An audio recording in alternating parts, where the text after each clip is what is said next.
സമസ്ത league തർക്കം പോഷക സംഘടനകളിലേക്ക് വ്യാപിച്ചു. ലീഗ് അനുകൂലികൾക്കെതിരെ പടയൊരുക്കം ശക്തമായി. സമസ്ത നേതൃത്വത്തിന് വഴങ്ങാത്തവർക്കെതിരെ കടുത്ത നടപടി വേണമെന്ന് ആവശ്യം. ജംഇയ്യത്തുൽ ഖുതുബ ജനറൽ സെക്രട്ടറി സ്ഥാനത്ത് നിന്നുള്ള നാസർ ഫൈസിയുടെ രാജി ലീഗ് നേതൃത്വത്തിനേറ്റ തിരിച്ചടിയാണ്. പിടിക്കാനുള്ള ലീഗ് നീക്കം തടയാനാണ് സമസ്ത നേതൃത്വം ശ്രമിക്കുന്നത്.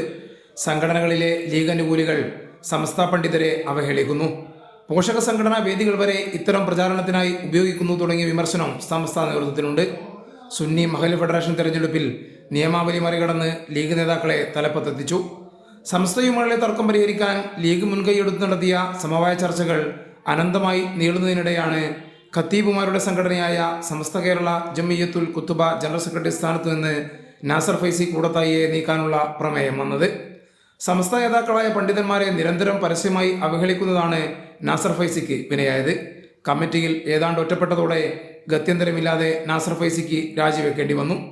സമസ്തയിലെ കടുത്ത ലീഗ് അനുകൂലിയാണ് SYS സംസ്ഥാന സെക്രട്ടറിമാരിൽ ഒരാളായ നാസർ ഫൈസി. മന്ത്രിമാർക്കും MLA മാർക്കുമെതിരെ അധിക്ഷേപ പരാമർശം നടത്തിയ സമസ്ത മുഷാവറ അംഗം ബഹാവുദ്ദീൻ നദ്വിക്ക് വേണ്ടി നാസർ ഫൈസി രംഗത്ത് വന്നിരുന്നു. കൈരളി ന്യൂസ്, കോഴിക്കോട്.